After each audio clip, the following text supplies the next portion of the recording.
Donc on va faire un petit survol de l'histoire des glaciers, et pas seulement des glaciers des Alpes, mais aussi des glaciers du monde, depuis 100 000 ans. Ça c'est le titre, mais en fait on va remonter bien avant dans l'histoire géologique de la Terre. Pour parler un peu des variations climatiques à très long terme, on parlera du quaternaire, des grandes glaciations, et on parlera d'abord comment fonctionne un glacier. Ça c'est quand même important. Avant de comprendre pourquoi les glaciers ont été longs ou ont été courts à certaines périodes, c'est très important de comprendre comment que ça fonctionne. Ça on va le voir, pas trop de détails quand même. On parlera de la dernière glaciation, bien sûr, du moins les 2 ou 3 dernières glaciations dans les Alpes. On parlera de l'homme qui a été confronté à ces glaciations.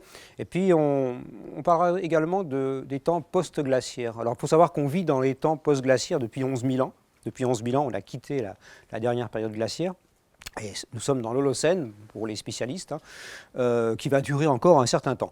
Et puis, on parlera bien sûr du petit âge glaciaire, un héritage grâce à des lithographies, grâce à des photos anciennes où on voit les glaciers en pleine santé au XIXe siècle. Vraiment une très grosse différence par rapport à aujourd'hui. Et on terminera par quelques images de glaciers. Alors, vous voyez bien l'écran, ça va au niveau de l'éclairage? C'est pas trop d'éclairage ici, non? Bon. Alors, pour commencer, au cours des temps géologiques, le climat a énormément varié. Alors, sur ce schéma, où on voit les âges géologiques qui se sont affichés, là, nous sommes aujourd'hui ici, ça c'est le quaternaire. En réalité, si la colonne devait être à l'échelle du quaternaire, elle mesurerait une bonne quinzaine de mètres de hauteur. Il a fallu compresser tous les âges géologiques les plus anciens. Mais ce qui est important, c'est de voir qu'aujourd'hui, nous avons des températures moyennes qui sont d'à peu près 14,5 degrés. Elles ont pris entre 0,8 et 1 degré depuis 150 ans, plus dans les Alpes, on en reparlera tout à l'heure. Et on s'aperçoit qu'on a quand même des périodes très froides, et notamment des périodes des ères glaciaires. J'ai pris l'exemple de l'ère glaciaire ordovicienne. L'ordovicien s'est produit il y a 450 millions d'années. Les continents changent sans arrêt de place. Et c'est pour ça qu'en Afrique centrale, au Niger, on trouve des traces de glaciation, de la glaciation ordovicienne. À cette époque, s'était développée une grande calotte glaciaire au pôle sud, mais comme l'Afrique centrale était au pôle sud, on a une calotte glaciaire peut-être plus volumineuse, plus étendue que l'Antarctique d'aujourd'hui. Après, les glaciers se sont retirés, les continents ont continué à bouger, et au Carbonifère, on a à nouveau les glaciations permo-carbonifères, dont on trouve les traces aujourd'hui en Afrique du Sud et en Inde, vous voyez, en fonction de la position des continents. Ensuite, la Terre, elle connaît une très longue période chaude, qui durera plusieurs 150 millions d'années à peu près. Et là, les températures étaient 10 degrés supérieures aux températures d'aujourd'hui. Et l'effet de serre était à cette époque 8 à 10 fois plus important qu'aujourd'hui. En termes de CO2, il y avait 8 à 10 fois plus de CO2 que la Terre n'en contient actuellement. Alors ça, c'est la preuve que l'effet de serre, c'est avant tout un phénomène naturel, et que l'effet de serre additionnel, ce qu'on appelle, est lié à l'activité de l'homme. Par contre, l'effet de serre varie naturellement. Donc après cette période, on va arriver sur une période de refroidissement graduel, où, comme vous allez le voir, il y a 35 millions d'années, on a véritablement une grosse modification du climat. Et voici, pour illustrer, 2 images, 2 dessins. La région de Lucerne et du lac des Quatre Cantons, il y a 20 millions d'années. Les peintres en Suisse ont voulu représenter leur région. On voit bien des palmiers, on voit des espèces arboricoles, des espèces d'arbres, on ne dit pas arboricoles, qui n'existent plus aujourd'hui, mais dont on retrouve les traces dans la molasse. La molasse, ce sont les produits d'érosion des Alpes où les rivières transportaient des galets, et on trouve des fossiles de cette végétation. En fait, on sait qu'à cette époque, eh bien, les Alpes avaient un climat à peu près égal à celui de la Floride d'aujourd'hui, humide et chaud. Ensuite, le climat s'est dégradé, et l'image suivante, c'est la grosse transition. Vous voyez l'image il y a 20 000 ans, la région de Lucerne, avec des grands glaciers qui viennent du massif du Gothard et qui s'avancent au-delà de Lucerne, à l'emplacement du lac des Quatre Cantons. Ça, c'est la dernière glaciation dont on parlera plus longuement tout à l'heure. Alors, comme je vous disais, il y a à peu près 35 millions d'années, 34-35 millions d'années, on a un basculement du climat qui était très chaud jusqu'à un autre climat qui va commencer graduellement à être beaucoup plus froid. En fait, ça tient à plusieurs raisons. La première, c'est qu'avec la dérive des continents, l'Antarctique s'est retrouvé isolé. L'ouverture du passage de Drake, du nom du navigateur, a permis la mise en place d'un courant marin qui existe toujours et qui est toujours actif. C'est un courant froid et ce courant a contribué à refroidir l'Antarctique. Alors les précipitations sont devenues neigeuses, des petites calottes glaciaires se sont formées et en quelques millions d'années, l'Antarctique a atteint le volume que l'on lui connaît aujourd'hui. En fait, l'Antarctique a atteint le volume actuel il y a à peu près 6 millions d'années. Donc on a véritablement un basculement du climat dans l'hémisphère sud à partir de 35 millions d'années, alors que ça faisait à peu près 170 millions d'années, 180 millions d'années que le climat n'avait jamais été aussi froid. Il était jusqu'à cette époque plutôt très chaud sur la Terre. L'hémisphère nord va être touché par le refroidissement il y a un peu plus de 4 millions d'années. Et ça, c'est essentiellement lié à la fermeture de l'isthme de Panama. La collision des plaques continentales vont donner naissance à la cordillère des Andes, l'isthme de Panama va se former, les échanges thermiques entre l'Atlantique Nord et le Pacifique vont s'arrêter. Et là, les premiers glaciers arrivent au Groenland et en même temps dans les Alpes. Alors on peut considérer que la glaciation actuelle des Alpes, elle a 4 millions d'années, peut-être 5 millions d'années pour certains petits glaciers, mais on voit qu'à l'échelle géologique, c'est tout de même un phénomène récent. Alors, les Alpes ensuite vont être touchées par toute une série de glaciations à partir de 2,5 millions d'années. Mais avant de parler de ça, c'est quand même important de parler des glaciers en général et surtout comment se forme un glacier. Alors actuellement, sur la Terre, ça ce sont des données actuelles, on a 2 inland seas qui correspondent grosso modo à 75% de l'eau douce de la planète et seulement à 2% du volume d'eau total de la Terre, y compris l'eau de mer. Les 2 inland seas, l'Antarctique et le Groenland, évidemment les deux photos ne sont pas à la même échelle, celle-ci devrait être beaucoup plus petite. Et puis le reste, ce sont des calottes glaciaires, des petites calottes glaciaires et des glaciers. Une photo du glacier d'Aletsch en Suisse, le plus grand glacier des Alpes, pour illustrer le propos. Et toute cette glace correspond à un énorme volume d'eau. Si aujourd'hui on avait une fonte totale de tous les glaciers de la Terre, la contribution à la remontée du niveau marin pour l'Antarctique serait de 65 mètres. Pour le Groenland, c'est à peu près 6 à 7 mètres. Et pour les autres calottes glaciaires et les glaciers des Alpes, d'Himalaya, de la cordillère des Andes et de l'Alaska, on a une élévation du niveau marin d'à peu près 40 cm. Vous voyez que ce n'est pas grand-chose par rapport au volume global. Le tout, 72 mètres. Alors, soit dit en passant, aujourd'hui, on ne va pas faire de la climatologie. Jean Jouzel l'a fait de façon d'un expert il y a quelques semaines. Du point de vue des grandes calottes glaciaires, on peut considérer qu'une grande partie de l'Antarctique actuellement est plutôt stable. Ça, c'est la partie qu'on appelle l'Antarctique Est. Le Groenland fond. L'Antarctique Ouest, les bilans seraient a priori un peu négatifs. Et pour les autres glaciers du monde, on a pratiquement un recul à peu près équivalent de tous les glaciers de la planète. Sauf certains secteurs comme pas en Patagonie, au sud de la cordillère des Andes, des glaciers comme le Perito Moreno qui sont plutôt en bonne santé. Ça, c'est quand même un cas à part. En Nouvelle-Zélande, où les glaciers sont plutôt en bonne santé. Ils ont encore avancé il n'y a pas très longtemps. Depuis quelques années, ils reculent un petit peu. On a quelques exceptions. Mais grosso modo, tous les glaciers du monde, sauf l'Antarctique Est, sont en retrait aujourd'hui. Et si tous les glaciers des Alpes fondaient, ce qui n'est pas exclu pour les 100 prochaines années malheureusement, si on prolonge les courbes climatiques, si on prolonge les courbes qui ont été réalisées sur les températures depuis une vingtaine d'années, en 2100, les glaciers auront perdu 80% de leur surface dans les Alpes, au rythme où vont les choses. Eh bien, la contribution de la fonte totale des glaciers des Alpes, elle serait d'à peine 5 cm, donc, à l'élévation du niveau marin. Donc là, on voit clairement la différence de volume entre les Alpes et les grands inland seas. Ça a un volume totalement négligeable par rapport aux grandes calottes glaciaires.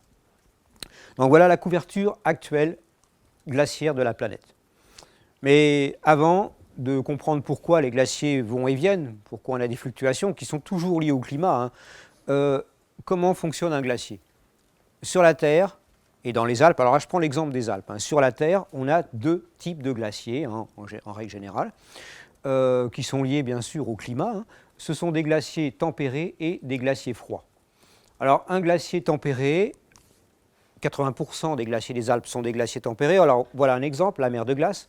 Le glacier est à 0 degré tout le long de son parcours, tout simplement parce que dans les parties hautes de la mer de glace, sur le plateau de la Vallée Blanche, derrière l'aiguille du Midi, on a de la fonte, le névé, la neige fond en surface, l'eau percole à travers le névé et vient regeler au contact de la glace à une trentaine de mètres de profondeur.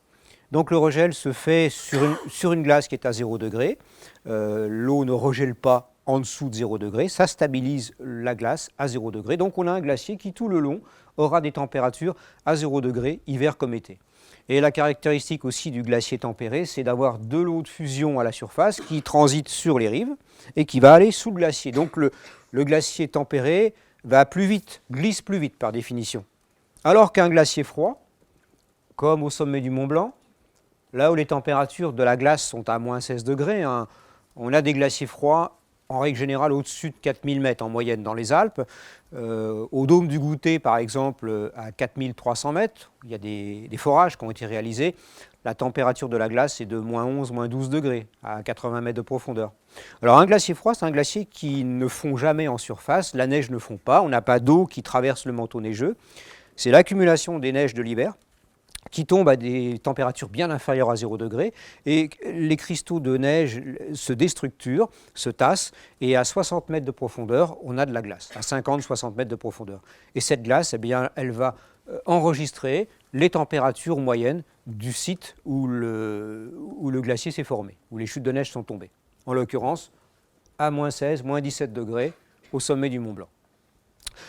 Et on a un autre type de glacier, c'est intéressant quand même de le montrer, et en fait tous les glaciers froids que l'on trouve dans les Alpes, en Himalaya et en Alaska, eh bien, sont plutôt de ce type-là. Ce sont des glaciers polythermiques qui réunissent les deux caractéristiques.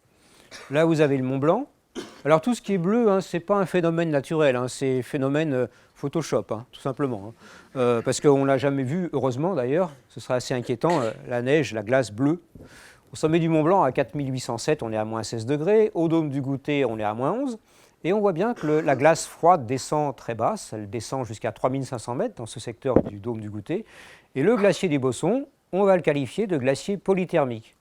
Entre le sommet du Mont Blanc et son front, qui est situé à 1500 mètres à peu près, 1550 mètres, eh bien on a un glacier qui devient tempéré en dessous de 3700, 3800 mètres. Et la plupart des glaciers des Alpes, des glaciers qui prennent naissance au-dessus de 4000 mètres, sont bien entendu des glaciers polythermiques. En Alaska, la plupart sont aussi des glaciers polythermiques.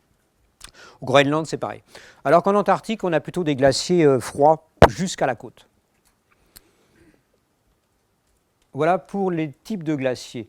Et ce qui est important de comprendre, et ça nous permettra d'expliquer pourquoi les glaciers de temps en temps sont très longs et de temps en temps sont très courts, ou parfois disparaissent totalement, ou se reconstituent quelques millénaires après. C'est la notion de ligne de névé. Alors la ligne de névé, on l'appelle aussi la ligne d'équilibre glaciaire.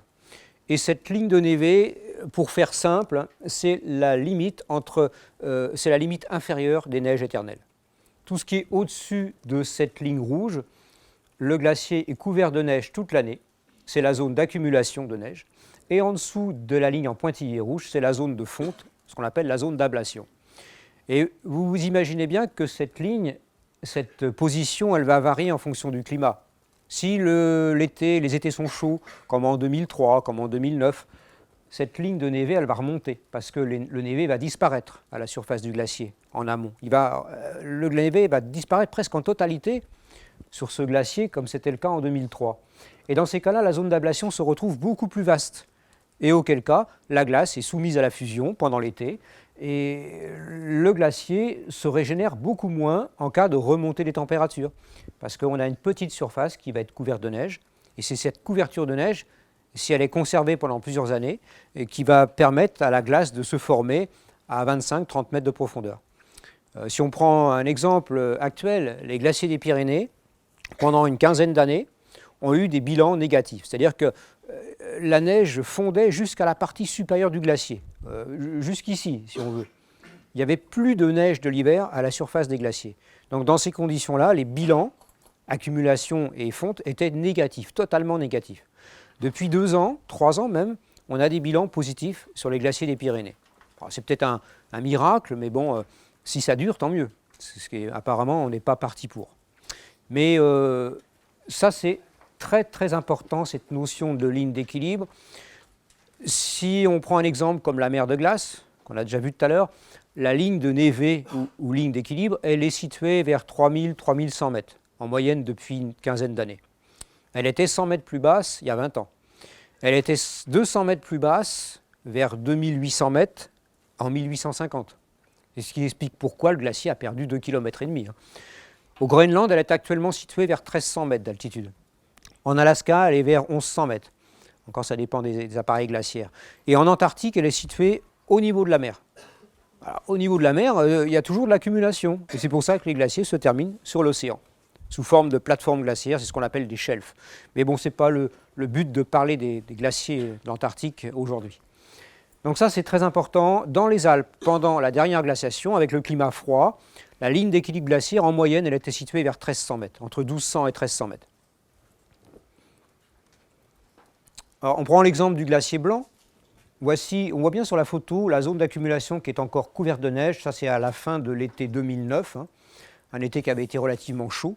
Et on voit que toute cette partie-là, qui est à 3000 mètres, il ne faut pas l'oublier, elle est découverte de neige et on a de la glace qui est mise à nu. Donc l'ablation est bien visible alors que l'accumulation existe encore.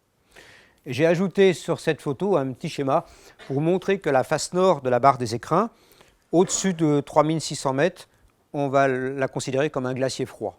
Alors on peut dire que le glacier blanc dans le massif des Écrins, c'est un glacier polythermique, puisqu'il prend sa source au niveau d'un bassin de glace froide. Mais ça ne dure pas, malheureusement. Voilà, c'est un glacier qui a énormément reculé, comme vous le verrez avec deux photos comparatives pour terminer. Alors comment se forme la glace de glacier? Là, c'est l'exemple d'un glacier tempéré. Nous sommes sur ce schéma au niveau du plateau de la Vallée Blanche. Vous avez l'aiguille du Midi ici, et en profondeur, eh bien, vous avez du névé et de la glace. On a à peu près 7 à 8 ans d'accumulation de neige sur le plateau de la Vallée Blanche à 3500 mètres à peu près. Vous voyez que la densité est d'environ 500 kg par mètre cube. Ensuite, la densité augmente. On a une nappe phréatique, en quelque sorte, à 25-30 mètres de profondeur qui baigne la base du névé. Et cette nappe phréatique, elle vient en permanence regeler au contact de la glace, hiver comme été. Elle regèle surtout en octobre, novembre, alors que les températures basses traversent le manteau neigeux, traversent le névé. Et puis en profondeur, on a de la glace. On a jusqu'à 150 mètres d'épaisseur de glace avec une densité qui augmente pour atteindre à peu près 900 kg par mètre cube. La densité est plus importante dans les glaces de grande profondeur qu'on va trouver en Antarctique et au Groenland, mais elle reste toujours inférieure à 1 tonne par mètre cube. C'est ce qui explique pourquoi la glace, quelle que soit sa provenance, flotte sur l'eau. Donc voilà le cas de figure d'un glacier tempéré expliqué suite à un carottage du laboratoire de glaciologie qui avait été réalisé en 1971. Et on retrouve toujours ce type de configuration avec des névés dont l'épaisseur peut varier de 20 à 30 mètres selon les glaciers. Voilà un exemple d'une photo du névé prise dans le glacier du Géant à 3500 mètres d'altitude à peu près. On voit une grosse crevasse avec un pont de neige et on voit différentes couches correspondant aux années précédentes. Et une autre photo prise au glacier de la Girose à 3200 mètres. Et comme on est beaucoup plus bas qu'en Vallée Blanche, on voit très bien que les épaisseurs de névé correspondant à chaque année, et la couche sale correspond aux étés, on est quand même relativement bas, à 3200 mètres, donc on est un tout petit peu au-dessus de la ligne d'équilibre, ce qui explique la faible accumulation d'une année à l'autre. Voilà, ça ce sont des glaciologues en train de faire un prélèvement, mesure de température et d'accumulation, mesure de la densité du manteau neigeux. Et puis, maintenant qu'on a un peu compris qu'un glacier, comment ça fonctionnait, c'est important, c'est aussi de comprendre qu'un glacier génère énormément d'eau de fusion pendant l'été. Pendant l'été, on a des ruisseaux à la surface du glacier qui collectent les eaux dues à l'ablation pendant les heures chaudes. Et tous les glaciers ont des rivières de surface qu'on appelle des bédières. Une bédière, c'est un torrent sur un glacier. Et cette bédière, eh bien, elle va plonger dans une cavité, elle va plonger dans une crevasse qu'elle va agrandir. Généralement, d'une année à l'autre, la même cavité est reprise, mais au bout de quelques années, comme le glacier se déplace, eh bien, l'eau va plonger dans une nouvelle crevasse qui sera formée avant. Et c'est ça qu'on appelle un moulin, en référence au bruit assourdissant que faisaient au XIXe siècle les moulins pour moudre le blé. Et c'est un physicien anglais, James David Forbes, qui avait travaillé sur la mer de glace, qui a donné ce nom de moulin. Alors en général, un moulin, ça plonge dans les entrailles du glacier. Voilà le schéma de la baie d'Hyères sur la mer de glace. On a un puits d'à peu près 65 mètres de profondeur. Ensuite, on a un petit lac et après un nouveau puits d'une quinzaine de mètres. Et au-delà, l'eau va se diriger en direction des rives, comme sur ce schéma. Ça, c'est un schéma d'un glacier traditionnel, je dirais, un glacier de vallée avec 350 mètres d'épaisseur de glace, un petit peu comme la mer de glace dans le secteur des Moulins, dans le secteur, la partie médiane du glacier. Arrivé à 100, 150 mètres de profondeur, l'eau cesse de pénétrer dans le glacier, mais elle va s'écouler vers les rives. Elle part à l'horizontale, tout simplement parce que la pression de la glace augmente tellement qu'en dessous de 150 mètres, le réseau hydrographique du glacier n'existe plus. C'est pour ça que les eaux s'écoulent vers la rive du glacier, va longer la rive du glacier en profondeur et rejoindre le torrent sous-glaciaire, grosso modo à 1 km, 1,5 km avant l'extrémité du glacier. Et c'est pour ça qu'on peut dire que sous un glacier de plus de 150-200 mètres d'épaisseur, on n'a pas de torrent sous-glaciaire. L'écoulement des eaux se fait latéralement. Voilà une photo du moulin de la mer de glace. Cette photo est prise en automne, lorsque les eaux de fusion ont fini de plonger. Là, le glacier commence à s'assécher, les températures sont négatives. Et puis d'autres cavités qui sont plus difficiles d'accès, ce sont les cavités horizontales, ce qu'on appelle les chenaux. Alors on les appelle des chenaux Rotlisberger, du nom d'un glaciologue suisse dans les années 70 qui avait décrit leur fonctionnement. Mais en fait, il les avait imaginés, parce qu'il ne les avait jamais vus. On les a vus depuis une vingtaine d'années seulement, en allant explorer les cavités dans un glacier. Et ces chenaux ont une particularité, c'est de se refermer très rapidement. Comme on est à plus de 100 mètres de profondeur, il y a beaucoup de pression, et du coup, en quelques semaines, ces chenaux se referment, et ces chenaux vont être à nouveau agrandis, excavés à partir du mois de juin, quand les eaux de fusion qui viennent de la surface vont essayer de se trouver un chemin vers 100 mètres de profondeur. Voilà, ça donne toujours des photos très bleutées, belle couleur de la glace. Alors, les glaciers bougent. Un glacier, ça s'écoule. Alors, je montre deux images simplement. On ne va pas faire de schéma, de formation de crevasses, ça deviendrait un peu compliqué, on n'a pas tout le temps nécessaire. C'est de la physique. La plupart des glaciologues du laboratoire de glaciologie de Grenoble sont des physiciens de formation, modélisent l'écoulement d'un glacier, mais grâce aux images, on arrive à voir des choses très intéressantes. Vous avez la mer de glace, photo qu'on a vue tout à l'heure. Sur cette photo, je vous montre dans le cercle jaune la chute de Sérac. Alors un sérac, c'est une cascade de glace. Ça vient du nom d'un fromage blanc, d'un fromage maigre. Et c'est le célèbre savant suisse Horace Bénédicte de Saussure qui avait été un des premiers à étudier les glaciers. Et il nous a laissé tout un vocabulaire qui date de la fin du XVIIIe siècle. Et le mot sérac est emprunté au fromage blanc, au fromage maigre. Alors c'est un chaos de glace dans lequel le glacier s'écoule très vite. Les vitesses atteignent 700 mètres par an dans ce secteur-là. Au pied de la chute de Sérac, les vitesses ne sont plus que de 150 mètres par an, une centaine de mètres ici, et 30 mètres par an face à l'arrivée du chemin de fer du Mont-en-Vert. Le glacier a énormément ralenti depuis une trentaine d'années, et encore plus depuis le 19e siècle. Alors dans la chute de Sérac, avec un de mes collègues glaciologues, on a posé un appareil photo fixe au-dessus du refuge du Requin, vers une station météo. Ça nous permet de visionner avec des vitesses d'à peu près 700 mètres par an, pendant 2 mois, l'écoulement du glacier dans cette zone pentue, où l'épaisseur n'est que de 40 à 45 mètres. Le glacier va beaucoup plus vite au centre, évidemment.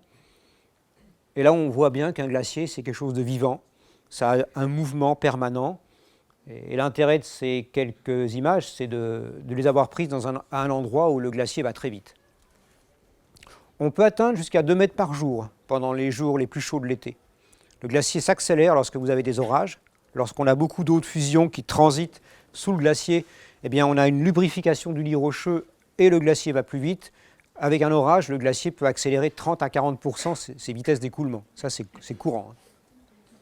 Voilà, donc c'est un cas de figure qu'on rencontre un petit peu partout dans le cas de glaciers tempérés, comme en Suisse et en Autriche. Alors, ce qui nous permet maintenant qu'on a à peu près compris comment fonctionne un glacier, de vous parler des grandes extensions des glaciers pendant le Quaternaire. Alors le Quaternaire, on va essayer de le placer du point de vue stratigraphie, les sédiments océaniques, accumulation de coquillages carbonatés, les foraminifères, permettent de distinguer les périodes glaciaires des périodes interglaciaires. Et là, vous avez, sur ce schéma, à peu près 5,5 millions d'années de fluctuation du climat et du volume de la glace sur la Terre. Plus on s'approche du temps présent, là nous sommes ici, aujourd'hui, dans un interglaciaire, et on s'aperçoit que la courbe a tendance à s'infléchir, donc le volume est de plus en plus important. Ce qui est entouré d'un cercle, c'est la période qu'on appelle le Quaternaire. Le Quaternaire, par définition, a commencé il y a à peu près 2,6 millions d'années. Ça correspond à une bonne trentaine de glaciations. Et ce qui est important de souligner aussi, c'est qu'antérieurement à 1 million d'années, on avait une glaciation et une période interglaciaire tous les 40 à 50 000 ans. Et depuis 1 million d'années, on a un cycle glaciaire, interglaciaire et glaciation tous les 100 000 ans. La dernière période glaciaire, par exemple, celle qu'on connaît le mieux, elle a commencé il y a à peu près 65-70 000 ans et elle s'est terminée il y a 11 000 ans. Et la prochaine devrait arriver dans 40 000 ans à peu près. Donc ça, c'est modélisé par des chercheurs de l'Université de Louvain depuis 25-30 ans. Les publications de Loutre et Berger font référence et ils ont intégré tous les paramètres possibles, notamment les paramètres astronomiques, donc la position de la Terre sur son axe, la position de la Terre par rapport, sa distance par rapport au Soleil, l'axe varie aussi. C'est ça qui détermine l'entrée dans une glaciation ou la fin d'une période glaciaire. Et d'après ces paramètres, en intégrant également l'activité de l'homme, la production anthropique de gaz à effet de serre, eh bien, on en arrive quand même à la conclusion que dans 40-50 000 ans, on rentrera à nouveau dans une glaciation. Mais rassurez-vous, ici, à Rouen, il n'y a pas eu de glacier. Donc dans 40 000 ans, il n'y en aura pas non plus. Il y aura du sol gelé, il y aura des poussières, il y aura des losses, des choses comme ça. Mais il n'y aura pas de glacier. Alors nous, dans les Alpes, on se fait du souci. Si on a un chalet, dans 40 000 ans, il sera vite balayé. Voilà. Donc le Quaternaire, cette période, elle est illustrée par la dernière période glaciaire, ce qu'on appelle le dernier maximum glaciaire sur la Terre. Il y a 25 000 ans, en gros entre 22 000 et 26 000 ans, on a des grandes calottes glaciaires qui se sont formées sur l'hémisphère nord, qu'on appelle les Inland 6. Alors par définition, un Inland 6, c'est plus de 50 000 km². En dessous de 50 000 km², on ne parlera pas d'Inland 6. On parle simplement de calottes glaciaires. Alors on en a deux très importants il y a un peu plus de 20 000 ans, l'un sur l'Amérique du Nord, l'autre sur l'Europe du Nord. La Laurentide, sur l'Amérique du Nord, c'est à peu près le même volume que l'Antarctique actuelle, à peu près 30 millions de km³ de glace. Et quand elle a fondu, cette calotte glaciaire, elle a fondu en 12-14 000 ans. Elle a fini de fondre il y a 6-7 000 ans. La contribution à la remontée du niveau de la mer a été à peu près de 75 mètres pour cette calotte glaciaire. Pour celle de l'Europe, ça a été un peu moins, bien sûr. Et à ce moment-là, on avait jusqu'à 5000 mètres d'épaisseur de glace au sud de la baie d'Hudson. Sur le Québec, il y avait 2500 mètres d'épaisseur de glace. Et les glaciers atteignaient New York. L'île de Long Island, c'est une moraine, comme on le verra tout à l'heure. Une moraine, donc une accumulation de blocs, de sable, de gravier, déposés au front de l'Inland 6. On voit bien qu'on a des lobes glaciaires qui recouvrent complètement les grands lacs américains, dont une partie de ces lacs sont quand même d'origine glaciaire, des cuvettes de surcreusement. Il y a peut-être aussi une origine tectonique pour certains de ces lacs. Et on trouve à Central Park des traces d'érosion glaciaire. En plein cœur de New York, on trouve des blocs erratiques. Alors des blocs erratiques, on n'en a pas ici, dans la région. On cherche partout, on n'en a pas. Ou alors ce sont des blocs qui ont été apportés dans des terrassements. Mais les blocs erratiques, on va en trouver jusqu'à Lyon, comme on va le voir tout à l'heure. C'est un des marqueurs de l'extension d'un glacier. Donc voilà Central Park, avec ces formes qui ressemblent aux formes actuelles qu'on va retrouver dans les Alpes, qui ont été découvertes récemment par les glaciers. Et maintenant, on passe à l'Europe. Alors, le dernier maximum glaciaire en Europe pour la calotte glaciaire phénoscandienne, on pense que c'est autour de 26 000 ans, à peu près. Les glaciers des Alpes, c'est autour de 26 000, 28 000 ans. Les glaciers des Alpes vont et viennent en quelques millénaires. Le temps de réponse est beaucoup plus court que pour une grande calotte glaciaire. Et ce qui est intéressant sur cette carte, c'est de voir le niveau de la mer. Le niveau de la mer, il était 130 mètres plus bas, il y a 20 000 ans, 22 000 ans. Ce qui explique pourquoi le site de Venise était situé à 450 km de l'Adriatique et que le golfe du Lion était en grande partie émergé, avec une immense plaine côtière. La steppe, la toundra recouvre la France, les glaciers des Alpes s'avancent presque jusqu'à Lyon, et vous voyez que le site de Berlin est sous la glace à ce moment-là. Là, il y a à peu près 2500 mètres d'épaisseur de glace au fond du golfe de Bothnie. Et voici les Alpes. Alors la carte se veut très précise, donc du coup sur cet écran il y a un peu de flou. Vous voyez les glaciers qui arrivent à proximité de Lyon. Des grands lobes de glace se sont formés sur les plaines de la bordure des Alpes. Ça, c'est le glacier du Rhône qui longe le Jura. Bâle est ici. Ça, c'est le glacier du Rhin. En pointillé, on ne voit pas très bien, c'est le lac de Constance. Et puis d'autres gros lobes glaciaires. On voit surtout une différence d'extension des grands lobes de glaciaires.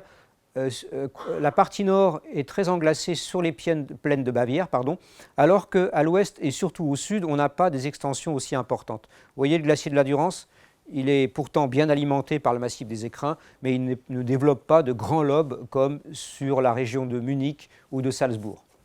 Salzbourg, à ce moment-là, était sous la glace. Salzbourg est ici. Donc ça, c'est la carte générale des Alpes avec les calottes glaciaires sur les Vosges, sur la forêt noire et dans le massif central, notamment dans la région du Mont d'Or et la région du Cantal. Le site de Venise, c'est une immense plaine avec le Pô qui divague. On a une mer qui est 130 mètres plus bas. Et c'est l'époque aussi, il y a 35 000 ans, alors je voulais faire un petit parallèle entre l'homme, qu'est-ce qu'il fait dans toute cette histoire-là? L'homme, il vient dans les Alpes de temps en temps. On a des traces d'occupation humaine, notamment de chasseurs néandertaliens en Haute-Savoie, à la grotte du Barré, au village d'Ognon, et à la grotte de Tannay. Et pendant les périodes de recul des glaciers, il y a 36 000 ans à peu près, eh bien, les hommes ont pénétré dans les vallées. Ils ont installé des campements de chasse dans ces grottes. On a retrouvé des industries lithiques, des industries moustériennes, et ce sont les dernières traces de chasseurs néandertaliens dans l'arc alpin, notamment sur ces deux sites. On a deux autres sites en Suisse, dont je ne fais pas référence ici. Donc c'est parce que les glaciers étaient remontés un peu dans les vallées, les glaciers n'étaient pas comme aujourd'hui, c'est une période non pas interglaciaire, on appelle ça interstadiaire, entre deux stades d'extension des glaciers. Et voici un dessin qui nous montre les hommes revenant d'une campagne de chasse. C'est un dessin de Ernst Hodel, un peintre suisse qui a réalisé d'ailleurs les peintures de la région du lac des Quatre Cantons. Donc c'est censé représenter une scène de chasse. Voilà pour l'occupation de l'homme au cœur de la dernière glaciation, dernière occupation moustérienne. Et on a des occupations, cette fois-ci d'Homo sapiens comme nous, la grotte Cosquer, qui est au large de Marseille. Vous avez le delta du Rhône qui s'avance très très loin en Méditerranée, 25 à 30 km plus loin qu'aujourd'hui, le site de Marseille, la côte actuelle en pointillé, les Calanques et l'entrée de la grotte Cosquer qui se situe à moins de 37 mètres, dans laquelle on a découvert des peintures rupestres absolument magnifiques, du moins dans la partie qui n'est pas sous l'eau, parce que les peintures rupestres existaient, d'après ceux qui l'ont exploré, d'après les spécialistes, mais comme le niveau de la mer est remonté dans les couloirs, en même temps que la mer remontait, eh bien, il y a 11 000 ans, l'entrée de la grotte à moins 37 mètres s'est retrouvée baignant dans l'eau. Et l'eau de mer a progressé de plus en plus. Voilà la coupe de la grotte Cosquer, le massif des Calanques, massif calcaire. La grotte remonte, on a un couloir qui fait 160 mètres à peu près de longueur. Elle remonte de 37 mètres et vous voyez le niveau de la mer actuel qui atteint les salles dans lesquelles vous avez des magnifiques peintures rupestres. Voici le cap de Sormiou avec la Calanque et la grotte est au pied de cet éperon rocheux. Et heureusement, on a récupéré une photo, un dessin de l'époque. Voilà la grotte Cosquer, il y a à peu près 22-23 000 ans, avec la plaine côtière, des rhinocéros laineux, des chevaux de l'époque. On avait certainement sur cette plaine côtière un plateau continental, des mammouths, on avait des animaux végétariens de l'époque. Et la grotte s'ouvrait dans ce secteur. Voilà, la reconstitution est plutôt belle. Non, ce n'est pas une photo qu'on a retrouvée. Alors voilà quelques exemples de peintures rupestres réalisées à cette époque-là. Il devait y en avoir beaucoup plus, évidemment, mais comme toute une partie des couloirs s'est retrouvée baignée dans l'eau de mer, en quelques années, simplement, les peintures disparaissent avec l'action corrosive de l'eau de mer. Beaucoup de mains, il y a énormément de mains, c'est assez extraordinaire. Mais un bestiaire absolument fabuleux. Des scènes de chasse, des scènes vraiment fabuleuses dans cette grotte. Donc actuellement, ils sont en train de refaire une reconstitution. Ils ont fait un scan à l'aide de scanners très performants. Ils ont scanné les volumes de la grotte au cours de plusieurs séances. C'est quand même pas de la tarte, hein. Il faut descendre à moins 37 mètres, avoir du matériel protégé dans des containers complètement étanches, ressortir tout le matériel. Il n'y a pas de palier à faire parce que la descente est rapide, il y a tout de suite une remontée dans le couloir, mais il faut à la fois des conditions physiques et en même temps des conditions de scientifiques pour aller faire ce scan. C'est ce qui a été fait.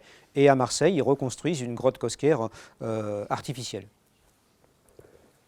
qui sera visible l'année prochaine. Alors les glaciations quaternaires dans les Alpes, ça c'est un gros sujet, ça fait partie de ma tasse de thé, mais on ne va pas tout raconter non plus. Quels sont les outils pour reconstituer l'englacement des Alpes, l'englacement d'il y a 25 000 ans par exemple? Déjà la présence des blocs erratiques, on en a parlé tout à l'heure, à New York, on a des blocs partout dans la périphérie des Alpes. Ceux-là, on les retrouve sur les flancs du Jura. Ça, c'est un bloc mythique retrouvé dans le Valais, la fameuse pierre Azzo, au-dessus de l'hôpital de Montet. Et en 1840-1850, jusque dans les années 1840, c'était la théorie diluvienne, les actions du déluge qui avaient permis à ces blocs d'être transportés très très loin de leur lieu d'origine. Et à partir des années 1840, la théorie glaciaire a commencé vraiment à faire son chemin. Et la communauté scientifique a commencé à admettre que les glaciers avaient eu de très grandes extensions. Et ce n'était pas le déluge qui était responsable de ces dépôts qu'on retrouvait très loin de leur lieu d'origine. Et c'est comme ça qu'aujourd'hui, on continue à interpréter, pour reconstituer l'englacement dans la partie centrale des Alpes, on va interpréter des traces d'érosion, des formes d'érosion, ce qu'on appelle des roches moutonnées. Vous voyez, celles-ci, elles sont imprimées dans les granites au front du glacier du Rhône. C'était sous la glace il y a 20 ans. Et la forme d'érosion nous permet de dire que le glacier venait de la gauche vers la droite. C'est une question de forme. Lorsqu'on a des abrupts d'arrachement comme ici, on sait que c'est toujours en aval de l'écoulement du glacier.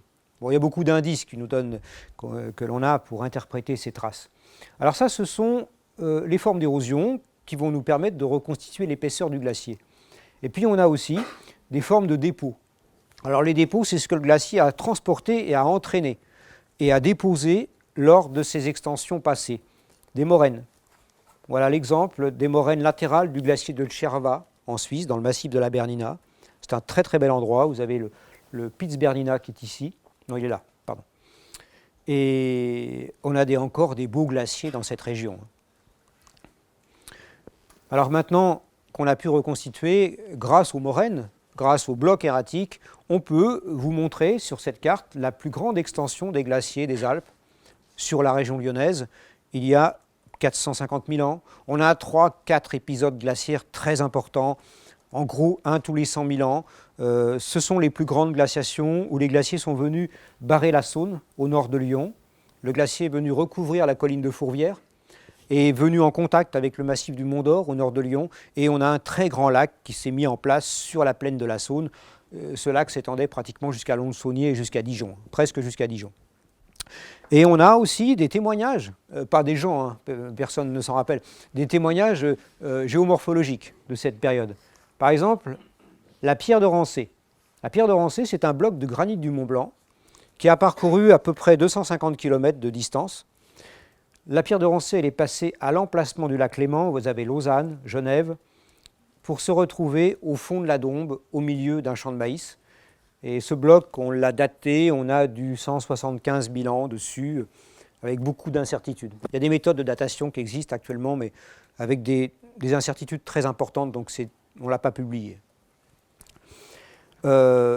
Et pendant le retrait de ces grands derniers épisodes glaciaires, on a un autre bloc qui est encore plus connu, celui-là, et c'est le bloc de la place du Gros Caillou à la Croix-Rousse, le gros bloc de Lyon à la place du Gros Caillou.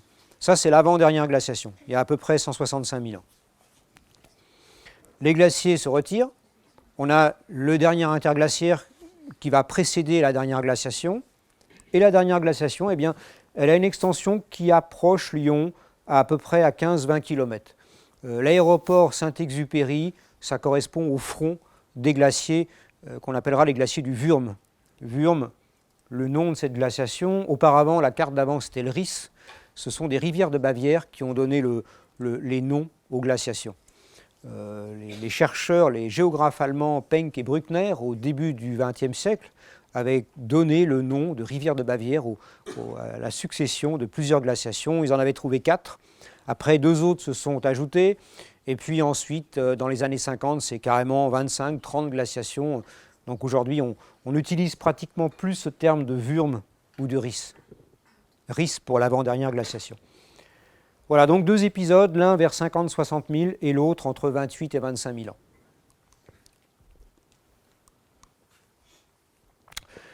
Chamonix, dans l'étoile.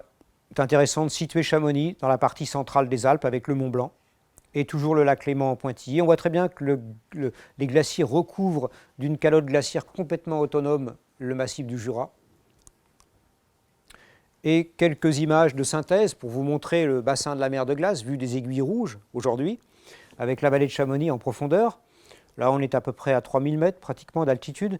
Et vous voyez le bassin de la mer de glace, il y a 28-26 000 ans, avec une vallée de Chamonix sur laquelle vous aviez une belle tranche de glace, parce que vous aviez 1500 mètres d'épaisseur de glace à peu près sur Chamonix, comme sur ce schéma. Pour ceux qui connaissent la région, le Mont Blanc n'a pas dû beaucoup changé. L'altitude, l'épaisseur de glace au Mont Blanc, c'était de la glace froide, c'est toujours de la glace froide, ça n'a pas beaucoup varié. Le Brévent devait émerger à certaines périodes, et vous voyez bien que le bassin de la mer de glace est bien en dessous aujourd'hui, le niveau du glacier est bien en dessous aujourd'hui tel qu'il se présente. Donc c'était le même cas de figure dans toutes les hautes vallées de l'arc alpin. Et puis la région lyonnaise, avec le Mont Blanc dans le lointain, bien visible par beau temps. Là, c'est une photo qui a été prise depuis un petit avion, avec une atmosphère très très pure. On voit bien la confluence du Rhône et de la Saône, le plateau de Crémieux là-bas. Alors je vous parle du plateau de Crémieux parce que le plateau de Crémieux a été recouvert par la glace. Et voici la reconstitution de ce qu'on appelle le lobe glaciaire lyonnais, qui s'est formé plusieurs fois, X fois même, pendant les différentes glaciations. Et ça, c'est l'emplacement dans le cercle rouge de l'aéroport Saint-Exupéry. Les pistes de l'aéroport sont tracées sur des terrasses. Alors c'est ce qu'on appelle des terrasses fluvio-glaciaires, c'est-à-dire d'origine fluviatile mais d'origine glaciaire aussi. Tous ces torrents qui sont issus du glacier pendant l'été véhiculent énormément de matériaux, beaucoup de galets, beaucoup de sable, beaucoup de gravier, et ça donne naissance à des terrasses d'épandage très très faiblement inclinées qui s'étalent sur des dizaines de kilomètres. Et les terrasses fluvio-glaciaires de l'Est lyonnais les couloirs fluvio-glaciaires sont tout à fait répertoriés sur les cartes géologiques, et l'aéroport, les pistes sont tracées là-dessus. C'est pratique, c'est tout plat.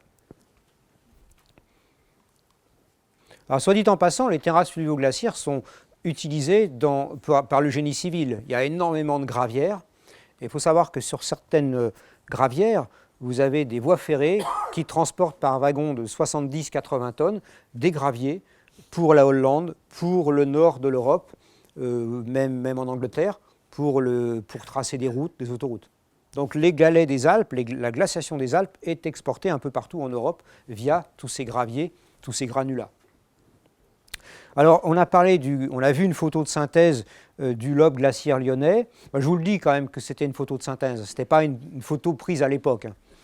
Je le dis quand même par honnêteté.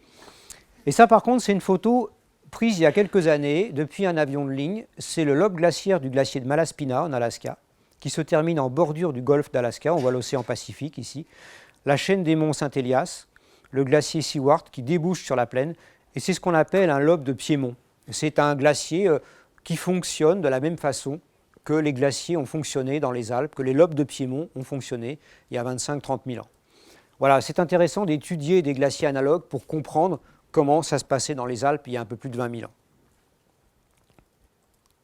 Là, on a un lobe glaciaire qui fait quand même 34 km de largeur. C'est pour ça qu'il faut être dans un avion à 8000 mètres d'altitude pour avoir une vue globale.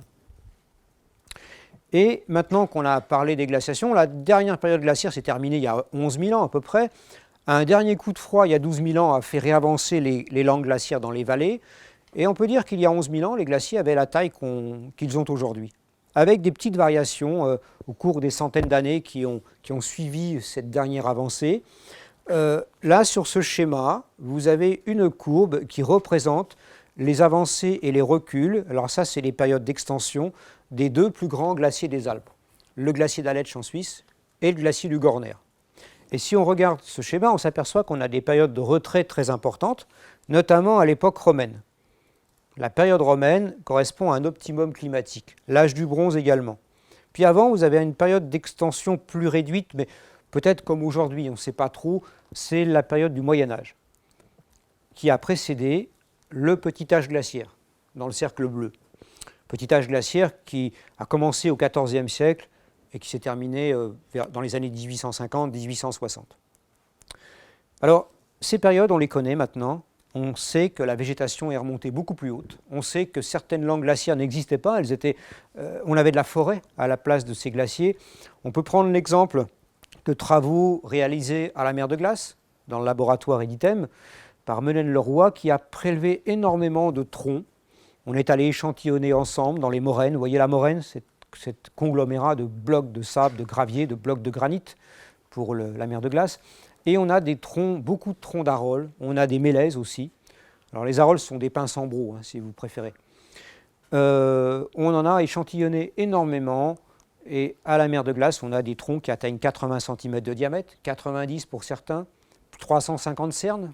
Donc des arbres de 350 ans qui ont été renversés par le glacier, qui ont été bousculés, recouverts par le glacier.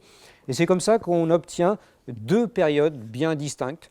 C'est la période de l'âge du bronze, il y a 4000 ans, entre 3008 et 4200 ans, et la période romaine, il y a 2000 ans.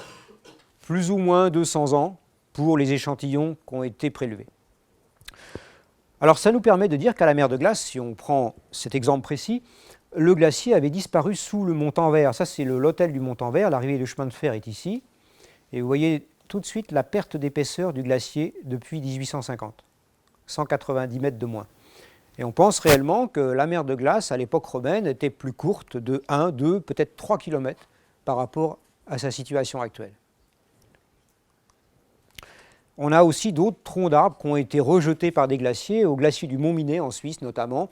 Alors ceux-là sont beaucoup plus gros, plus gros, mais surtout beaucoup plus vieux. On a des arbres, des pins sambro qui ont 6000 ans. Vous voyez le portail glaciaire. Chaque année, on a à nouveau des troncs qui sont rejetés et mis à jour par le recul du glacier. Donc c'est une forêt de pins sambro qui était située encore à l'emplacement de la langue glaciaire actuelle.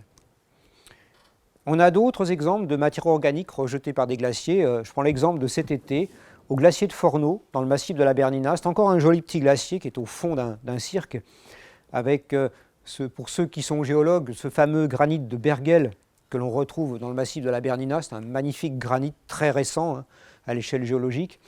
Et ce glacier a perdu quand même 2 km depuis 150 ans. Mais cet été, et il y a plusieurs étés, il a rejeté énormément de morceaux de tourbe sur toute la surface de ce qu'on appelle le sandour. Sandour, c'est comme ce qu'on appelle un sandour, ça vient de l'Islande, en fait, des grandes terrasses fluvio-glaciaires que l'on retrouve au front des glaciers. Et bien sur le sandour, cet été, on avait des dizaines de morceaux de tourbe qui avaient été rejetés par le torrent. Vous voyez ces morceaux de tourbe. Et les datations réalisées par le laboratoire de Zurich donnent des âges d'à peu près, on est à peu près à 7000 ans. Voilà, donc on a énormément d'exemples comme ça dans les Alpes. Il n'y a pas que le glacier de Forno, la mer de glace, on a aussi des glaciers dans le massif de l'Aar, le glacier de l'Unterrard, on a des troncs d'arbres, on a de la tourbe. On est capable maintenant de dire qu'on a à peu près 7 à 8 périodes d'optimum climatique depuis 11 000 ans et des périodes pendant lesquelles les glaciers ont été, comme aujourd'hui, voire beaucoup plus en retrait. Maintenant, Christian Schuster de l'Université de Berne considère que la moitié du temps écoulé depuis la dernière glaciation, cette partie qu'on appelle l'Holocène, pendant la moitié de cette période, à peu près 5000 ans, les glaciers ont été comme aujourd'hui, voire plus courts. Donc ça permet un peu de relativiser le retrait actuel des glaciers. Je ne veux pas dire que je ne veux pas relativiser l'augmentation des gaz à effet de serre. Ça, c'est un phénomène qui...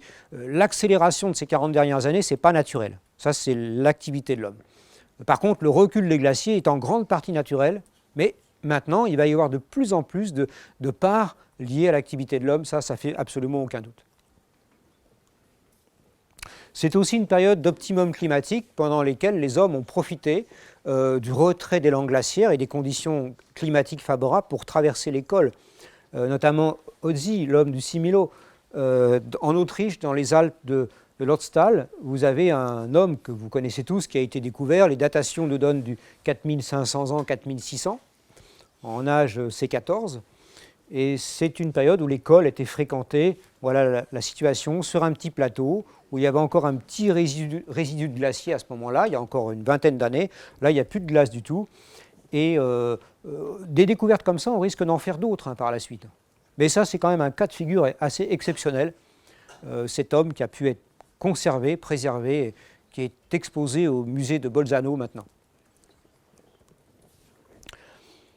Et puis ce qui nous permet, après ces optimums climatiques et après l'optimum climatique du Moyen-Âge, de parler du petit âge glaciaire. Alors le petit âge glaciaire, je vous l'ai dit tout à l'heure, il a commencé au XIVe siècle, une grosse crise climatique au XIVe siècle. Alors, on n'a pas beaucoup de documents là-dessus, pas beaucoup d'archives. Par contre, on a beaucoup d'archives iconographiques, notamment à partir du XVIIe. Et au XIXe, on continue à dessiner le glacier comme un dragon qui vient envahir les prairies, qui vient bouffer les villages, les pâturages. C'est ce qui a été le cas d'ailleurs, avec des catastrophes glaciaires, des alpages détruits, des villages détruits, notamment par la mer de glace, les villages de Bonanay et du Châtelard, la Rosière en partie détruite par le glacier d'Argentière. Ça a été une époque extrêmement difficile pour les populations des Alpes. C'est aussi l'époque, au XVIIIe, où les inventeurs du nom mer de glace rendent visite pour la première fois à Chamonix en 1741 pendant l'été, et ils se sont installés en bordure du glacier, un endroit que l'on appelle la pierre aux Anglais. William Windham et Wishart Pocock, deux Anglais en villégiature à Genève qui ont décidé d'aller explorer les glacières de Chamonix. Alors ils sont arrivés à Chamonix avec des hommes armés, sachant pas s'ils allaient tomber sur des cannibales ou quoi. En fait, c'était loin de Genève. Et en fait, ils ont été très bien accueillis par le prieuré. Ils leur ont mis des cristalliers, les ancêtres des guides, à disposition. Et le lendemain, lorsqu'ils sont arrivés devant la mer de glace, ce que les habitants appelaient la grande vallée de glace, eh bien, ils l'ont comparé à un lac qui aurait été subitement gelé pendant une tempête, d'où le nom de mer de glace. Et à partir de là, on peut dire que c'est le début du tourisme à Chamonix. C'est le début de l'intérêt que l'on porte pour les glaciers. L'intérêt pour les glaciers a été croissant, pas seulement pour les touristes, mais pour les scientifiques. On a commencé vraiment à les étudier. Mais les religieux, les ecclésiastiques étaient déjà venus beaucoup au bord des glaciers. De nombreuses fois, les glaciers avaient été le théâtre de processions, et notamment en 1644. L'évêque de Genève, Charles de Sales, était venu en procession pour bénir le glacier des Bois. Alors le glacier des Bois, c'était le prolongement de la mer de glace dans la vallée, qui n'existe plus depuis 1900 à peu près, 1890. Et pourquoi ? Parce que le glacier des Bois menaçait les villages et il venait juste de détruire les deux hameaux du Châtelard et de Bonanay. Et rebelote, alors le glacier a reculé, c'est ça qui est intéressant, ça a marché. Mais 20 ans après, le glacier reprenait sa progression. Et son successeur, Jean d'Arenton, est revenu en procession en 1690. Il y a eu des dizaines de processions dans les Alpes. Il y a eu beaucoup de glaciers, en Autriche surtout, où l'Église venait pour essayer de conjurer les menaces et les avancées glaciaires. Je pense qu'il y en a eu trop. C'est une des raisons pour lesquelles les glaciers ont autant reculé. Donc maintenant, il faut faire l'inverse. Ce qui s'est produit en Suisse, au glacier d'Aletsch, l'évêché de Sion, à la demande des paroissiens, ont fait une demande auprès du pape il y a 4-5 ans pour aller bénir le glacier d'Aletsch, qui est classé au patrimoine mondial par l'UNESCO. Et le pape a donné l'autorisation en modifiant un texte datant du XVIIe siècle, où à l'époque, dans ce texte, il était stipulé que les ecclésiastiques devaient aider les populations et intercéder auprès de Dieu pour que les glaciers ne menacent pas les villages. Alors ils ont modifié cette bulle, et aujourd'hui, tous les ans, il y a une procession avec des curés des paroisses du village de Natter et des villages du Haut-Valais en direction du glacier d'Aletsch. Et voilà ce fameux glacier d'Aletsch en 1855, photographié par Adolf Braun, non, si c'est Adolf Braun, avec l'image actuelle que j'ai prise en 2012. Et croyez-moi que j'aurais bien voulu prendre cette photo. Alors, un recul d'à peu près 3 km 2, 3 km 3, depuis 150 ans. Vous voyez la différence d'épaisseur? On voit bien la limite du glacier. Mais ça reste encore un très bel appareil glaciaire. Voilà l'exemple de la mer de glace aussi, prise en photo par les photographes de Napoléon III, les frères Bisson. Lorsque Napoléon III est venu visiter en 1860 la Savoie, puisqu'elle venait d'être annexée par la France, il est allé à la mer de glace avec sa cour et il a découvert cette mer de glace qui était magnifique. Voilà la mer de glace aujourd'hui. De toute façon, c'est presque fini, rassurez-vous, vous pouvez y aller. Alors ça, le glacier a énormément perdu de sa beauté, c'est clair et net. Il reste 100 mètres d'épaisseur de glace. Le glacier a perdu 180 mètres d'épaisseur dans ce secteur. Le glacier blanc, dans le massif des Écrins, deux photos assez chocs quand même. Le refuge Tuquette en 1910 et le refuge Tuquette que j'ai pris en photo au mois d'octobre. Vous voyez la différence, c'est flagrant. Un glacier qui a perdu plus de 2 km en l'espace de 150 ans aussi. Et le glacier du Rhône. Là, on a trois photos qui se succèdent. 1849, 1850, 1880, 1910, 1920,